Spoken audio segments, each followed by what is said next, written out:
very much. Everybody thought I was going to California. I said, no, I'm stopping in North Carolina first because they've been abused by what's happened. I mean, it's terrible. It should have been done. It should have been, a lot of things should have happened that didn't happen. So we're here. We're going to fix it out. We're working with the gentleman behind me, and you know who they are, and we're going to fix it. And we're going to fix it as fast as you can. It's a massive amount of damage. FEMA has really let us down, let the country down, and I don't know if that's Biden's fault or whose fault it is, but we're going to take over and we're going to do a good job. We're going to assign Mr. Whatley, who's fantastic, frankly, and the governor and everybody else that's going to work. We're going to supply the money, supply a lot of the money. Maybe you have to chip in something. You'll chip in a little something, like maybe 25% or whatever. But we're going to get it done as quickly as we can. And we want to take care of the people of North Carolina. It's so interesting. Everybody's talking about California, and that's a mess. But I said, I'm not going to California until I stop in North Carolina. So here we are. We're going to go visit the site, and we're going to work with probably 3 of the congressmen, Republican congressmen, who've been fantastic, whose areas have been affected, and with Michael Whatley, the governor, and whoever else is, we decide to get involved. Probably less FEMA, because FEMA just hasn't done the job. And we're looking at the whole concept of FEMA. I like, frankly, the concept when North Carolina gets hit, the governor takes care of it. When Florida gets hit, the governor takes care of it, meaning the state takes care of it. To have a group of people come in from an area that don't even know where they're going in order to solve immediately a problem is something that never worked for me. But this is probably one of the best examples of it not working. And there's been some others, like in Louisiana, etc. So we're going to be doing something on FEMA that I think most people agree. I'd like to see the states take care of disasters. Let the state take care of the tornadoes and the hurricanes and all of the other things that happen. And I think you're going to find it a lot less expensive. You'll do it for less than half, and you're going to get a lot quicker response. So that seems to be the recommendation, but we'll be making that recommendation over the next couple of weeks. We're going to go to the site now, and we're going to figure out a plan for really demolition and cleaning, because not a lot's been done, and we're very disappointed in the Biden administration, but we're going to make up for lost time. And I said I'd do that, and this is about the earliest we could possibly be here. And we're honored to be here. This has been a great state. They're great people, and they've really been mishandled. But this group is going to be great, and we're going to get it taken care of. Any questions? How will you respond to FEMA? Do you expect to ask Congress for additional aid for North Carolina and California? It will be direct. In other words, the aid will go through us. So rather than going through FEMA, it will go through us. And I think maybe this is a good place to start. Because, and in all fairness to the governor, and in all fairness to everybody else, FEMA was not on the ball. And we're going to turn it all around. Yes. A lot of Americans think that this is symbolic of what your campaign was all about. America first, putting your priorities to Americans. Even going to California, where their policies might have been one of the biggest reasons why they've had these problems. But you're putting the American people first. Your thoughts on that? We are. Thank you. I like that question. Boy, I want more questions like that. That's even a statement. Thank you very much. He's a good man, that guy. And he's also a very professional reporter, I have to say. Thank you very much. Yeah, we're putting America first. We're putting, in this case, North Carolina and California. We're going to do a good job in California. That is a disaster like, I don't know if we've ever seen anything like it, frankly. They say the biggest in the history of California. I think, has anything bigger than that happened in the whole country ever? It looks like, I don't want to say what it looks like, but you know what I'm going to say. It looks like something hit it. And we won't talk about what hit it, but it is a bad, bad situation. And I guess I'm going to meet with some government officials, but I mean, much more importantly, and in California, just to refer to it for a second, millions of gallons of water are waiting to be poured down through already the half pipes that are already built. I mean, they've been up for 40 years, and about 20 years ago, they turned off the water. And it's the water that comes from the Pacific Northwest. Some of it comes out of Canada, and it flows there, and it probably has flowed there for they turn it off and they route it out to the Pacific. And in the meantime, you don't have water in the hydrants, you don't have water in the spring systems. It's the craziest thing I've ever seen. And everyone's trying to figure out why aren't they turning it back. They say it's the Delta smelt, it's a fish, but I find that hard to believe. But we'll figure it out. And without doing that, you're going to continue to have problems. President, what are you prepared to do, sir, if OPEC doesn't respond to your call to cut oil prices? Well, we want to see OPEC cut the price of oil, and that will automatically stop the tragedy that's taking place in Ukraine. It's a butchering tragedy for both sides, by the way. Tremendous number of Russian soldiers, tremendous number of Ukrainian soldiers, and a lot of bombing of the cities. But right now it's just bullets whacking and hitting men, mostly men, almost in all cases men. And over 1 million men are killed, and they're losing thousands of people a week. It's crazy. It's a crazy war, and it never would have happened if I was president. Would never have happened. This is crazy that it happened, but we want to stop it. Now, one way to stop it quickly is for OPEC to stop making so much money and to drop the price of oil, because they have it nice and high. And if you have it high, that war's not going to end so easily. So OPEC ought to get on the ball, and they ought to drop the price of oil, and that war will stop right away. Mr. President, funding to Los Angeles because of its sanctuary city policy? I want to see two things in Los Angeles: voter ID, so that the people have a chance to vote, and I want to see the water be released and come down into Los Angeles and throughout the state. Those are the two things. After that, I will be the greatest president that California has ever seen. I want the water to come down and come down to Los Angeles, and also go out to all the farmland that's barren and dry.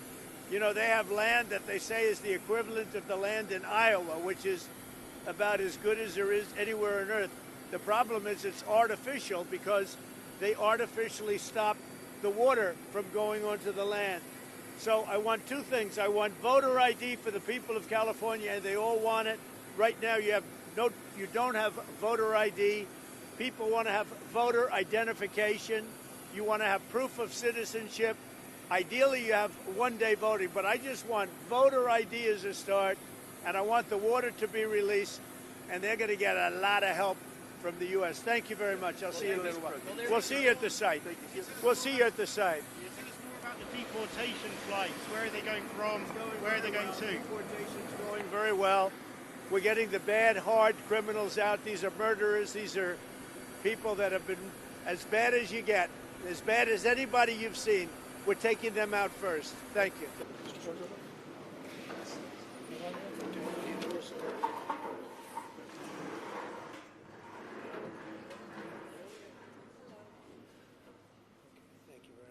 Thank you very much, everybody. Please. Hi, Virginia.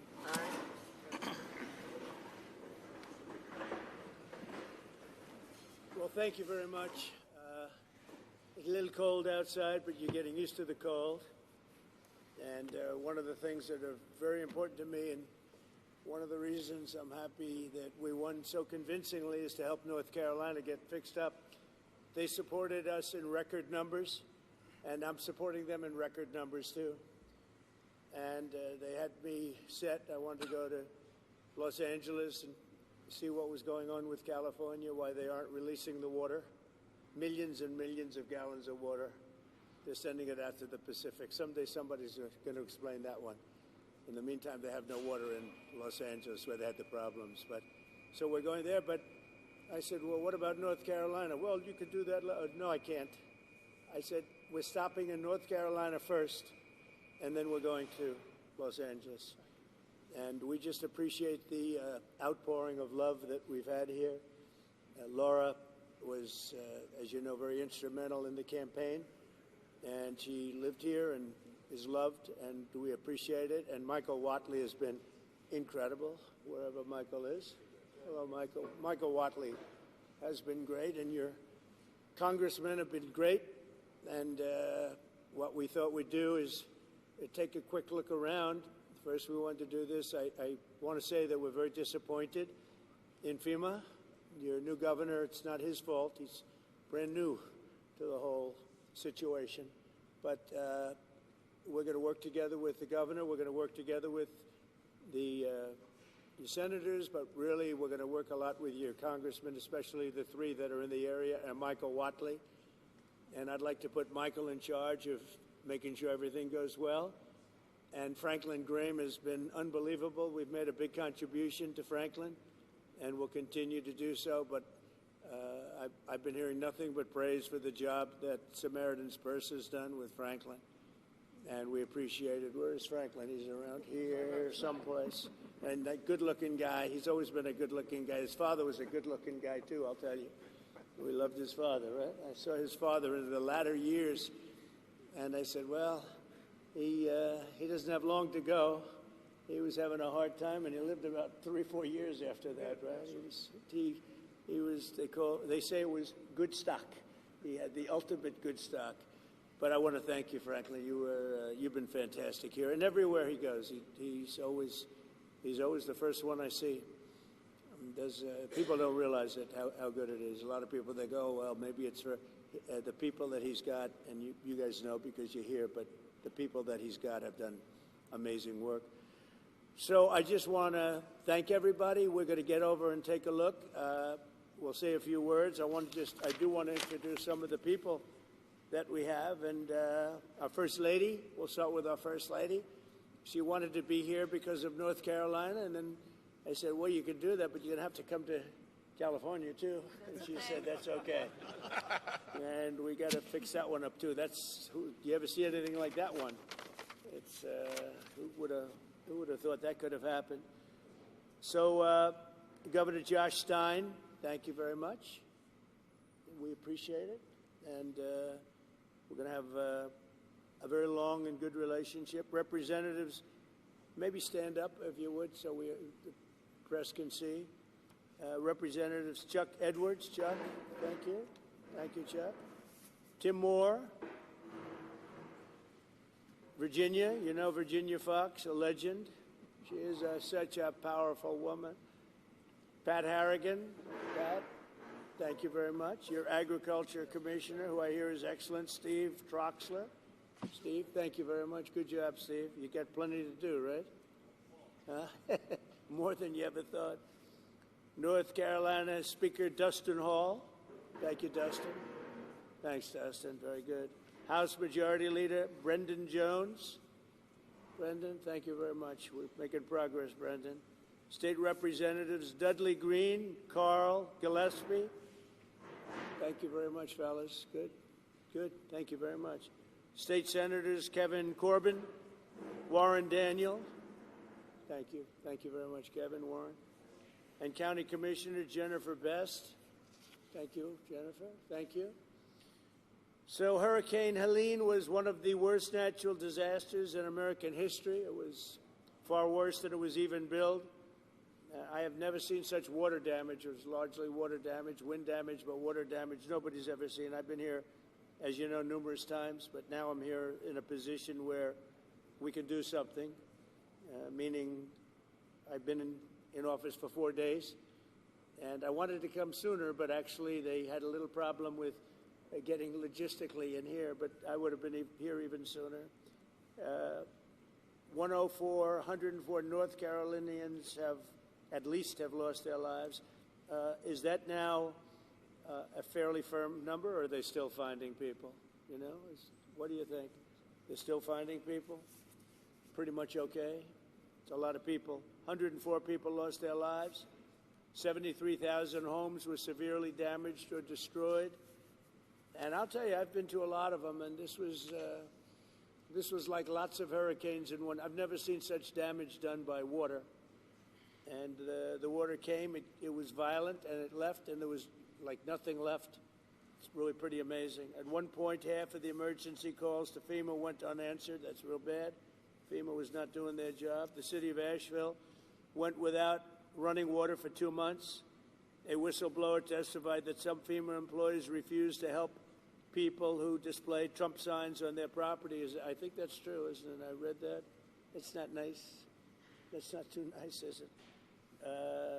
but whoever those property people were, thank you very much. Michael, is that true? That's not good, huh? About the property owners you put a Trump sign on and they wouldn't help? FEMA. Earlier this year, FEMA kicked 2,000 North Carolinians out of their temporary housing into below freezing temperatures. What was that all about? Is that, you know about that? What happened? Tell me. We had an incompetent administration under Biden, and we had a disaster, and we call it the disaster after the disaster. That was the FEMA response. You've had nothing but disaster since then. It doesn't matter at this point. Biden did a bad job. Some residents still don't have hot water, drinking water, or anything else, and many of them don't have quarters. They don't have anything. They got a stipend for what they lost, and we're going to take care of it. This is totally unacceptable, and I'll be taking strong action to get North Carolina the support that you need to quickly recover and rebuild. We're working on it very hard, and I think if Michael Whatley does half as good a job for North Carolina as he did for my campaign, we'll be very happy. Him and Laura were a very powerful team. So you think you can handle it, Michael? I don't know. I'm not sure, Michael. I think this is maybe in many ways easier, okay? Maybe easier. But you're going to lead the team. Do you want to say who the congressmen are that you want to appoint? Do you want to introduce them? We have Virginia Fox, Chuck Edwards, and Tim Moore, whose districts encompass the area. And they are the districts that were most severely impacted, right? You were affected then, Virginia? Yes, lost my own driveway. Really? No. I'll also be signing an executive order to begin the process of fundamentally reforming and overhauling FEMA, or maybe getting rid of FEMA. I think, frankly, FEMA is not good. I think when you have a problem like this, I think you want to go and, whether it's a Democrat or Republican governor, you want to use your state to fix it and not waste time calling FEMA, and then FEMA gets here and they don't know the area, they've never been to the area, and they want to give you rules that you've never heard about. They want to bring people that aren't as good as the people you already have. And FEMA's turned out to be a disaster. And you could go back a long way. You could go back to Louisiana. You could go back to some of the things that took place in Texas. It turns out to be the state that ends up doing the work. It just complicates it. I think we're going to recommend that FEMA go away. And we pay directly, we pay a percentage to the state. But the state should fix this. If the state did this from the beginning, it would have been a lot better situation. I think you guys agree with that, right? So I just want to say that Asheville, I know it well. It's a great place, and we're going to have it be a great place again. That was the one that was most severely affected. But North Carolina is going to come back bigger, better, stronger than ever before. And you're going to be very thankful. And you've already seen, I know that it really began 4 days ago, but you've already seen more action than you have in the last 3 months. And we're going to get it together. We're informing the Army Corps of Engineers to get going because you have a lot of river breaks and a lot of areas that you're going to need some pretty big work. And they're on their way. They're going to be working much harder than they've been working in the past, and we're going to take care of it.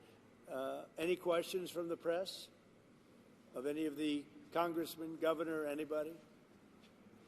Sir, are you going to sign an executive order on FEMA, getting rid of it?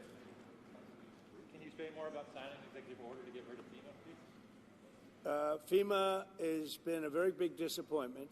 They cost a tremendous amount of money.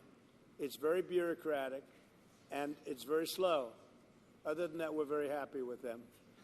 Okay, and I think when there's a problem with the state, I think that problem should be taken care of by the state. That's what we have states for. They take care of problems. And a governor can handle something very quickly. You know, one of the things I've noticed, because I've been doing this for a while, and we had a pretty good FEMA, but I also noticed that when they come, they end up in arguments. They're fighting all the time over who does what. It's just not a good system. This system is so beautifully designed over 250 years approximately, you know, and we'll soon be celebrating the 250th year. It's going to be a very big celebration. But it's been designed very well, and we're going to leave it that way. When North Carolina, South Carolina, Florida, Tennessee, when everybody knows the governor of Tennessee, I think, everybody. Do you know everybody here pretty much? I never thought of it, but you're right over the ridge. Right over the hillside. So you're here to help. That's great. The people in this region, including Tennessee, the people of Appalachia, are grateful that you are here and that you haven't forgotten it. And that there are other disasters, but this one was enormous for both North Carolina and Tennessee. So thank you. You know, I've seen a lot of disasters, and when I came here right after, the day after, and when I came here, I couldn't believe it. Actually, I couldn't believe the damage, and I've seen a lot of them. This was more like a tornado than it was what we witnessed. So we're going to get it very much taken care of. Good job. That's nice that you came. And so you call it you're right over the ridge, right, Tennessee? Over the ridge, yes. I like Tennessee too. Let's see, where did I get more votes, Tennessee or North Carolina? I hate to tell you, North Carolina, it was Tennessee. There's one of the counties in this disaster that had 88% for you. So 88%, yeah. No, it's the people are just incredible people. Yeah. So, do you have any questions, press? Mr. President, you talked about conditions being placed on aid to California, voter ID, and the like. Are there any conditions that you're going to put on aid to North Carolina? We're going to do a lot for North Carolina. They've been very slow. I don't know why it's been so bad. This has been one of the worst I've seen. Katrina, of course, was something that obviously that was a long time ago. That was not good. But this has been very slow. I don't know if that was for political reasons because they lost the state. Biden lost the state. Maybe he felt he doesn't care. Maybe there were other reasons. I don't know. But this has been very slow. By any standard, this has been very slow. And we're gonna make up for lost time. No conditions. You're going to push for aid. Well, in California, I have a condition. In California, we want them to have voter ID so the people have a voice, because right now the people don't have a voice because you don't know who's voting, and it's very corrupt. And we also want them to release the water. If they released the water, they wouldn't have had a problem. If they released the water when I told them to, because I told them to do it 7 years ago, if they would have done it, you wouldn't have had the problem that you had. You might not have even had a fire. So, but here I don't have that. It's a different thing. You got hit by a storm. The people are incredible. They worked really well. Franklin was fantastic, and other groups. By the way, other groups came in that were also fantastic, and other states came in. Tennessee and a couple of others came in, and they really helped. That's the way it's supposed to be. No, this is a different kind of a thing. Mr. President, have you decided how much funding you would allocate for disaster relief in North Carolina? About what? Have you decided how much funding you would allocate for disaster relief? I haven't. I have to see what it is. Are you disappointed that Senator Schiff hasn't joined you on this trip? It's reported you invited Senator Schiff to join you on this trip and he was too busy. Are you disappointed? I don't know. I was told that Schiff was going to travel with us to California. I wasn't thrilled, to be honest with you. And I saw him last night on television. It looks like he got hit with a baseball bat or something. What happened to him? Something happened to him. It looked like he got hit. It looked like he got beat around. But I'll ask Caroline to find out what happened to him. No, if he wanted to come out, I would have done that. But I don't know. Somebody said that he wanted to come on the plane, but I think he's staying back for the votes. There's some pretty good votes going on. Yeah. Mr. President, what is your timeline for getting rid of FEMA? For this one? You just talked about possibly getting rid of FEMA. What timeline are you looking at, and how would you do that? Well, we're looking here. Here you're talking about. To start, we're going to start immediately, timeline. And to finish, it's going to be a period of time. People are also rebuilding their houses. How long does it take to build a house, right? It takes some time. And I want them to build houses bigger, better, nicer than they had before, so they can have, at least they get something out of this disaster. This was a real disaster. No, timeline will be fast. In terms of infrastructure, I think very fast. I want to thank Elon, because Elon was able to get us communication systems, as you know, Starlink. We had no communication. The first day I got here, I was asked by one of the people, one of the really great representatives, professionals, that is there any way you could get Starlink here, because they had no communication whatsoever. And I called up Elon Musk, and he had, hundreds of units brought here, brought immediately. And it's hard to get. They couldn't get them before. And that made a lot of difference. I think it saved a lot of lives, actually. Yeah. Infrastructure-wise, we'll do it quickly. Sir, can you just talk about how long you think it might take to get rid of FEMA? What's the timeline on that? you're going to roll it back? Yeah, I would say, look, as far as I'm concerned, I'm not really thinking about FEMA right now here. I'm thinking about Michael Watley, and I'm thinking about the 3 Congress people that you just heard from, and also the other people in Congress, and they'll be working with the governor. They'll be working with the governor, so that's what I see. Change the subject real quickly. The Laken Riley Act was signed by Speaker Johnson yesterday. Right. When do you anticipate to sign that into Well, office? we're honored by that.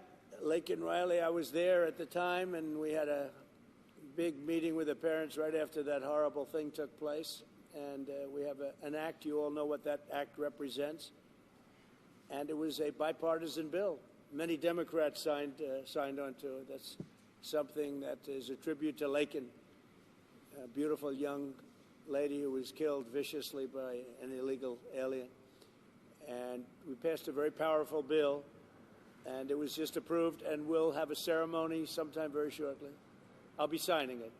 In other words, if you're asking, I will definitely be signing it. Okay?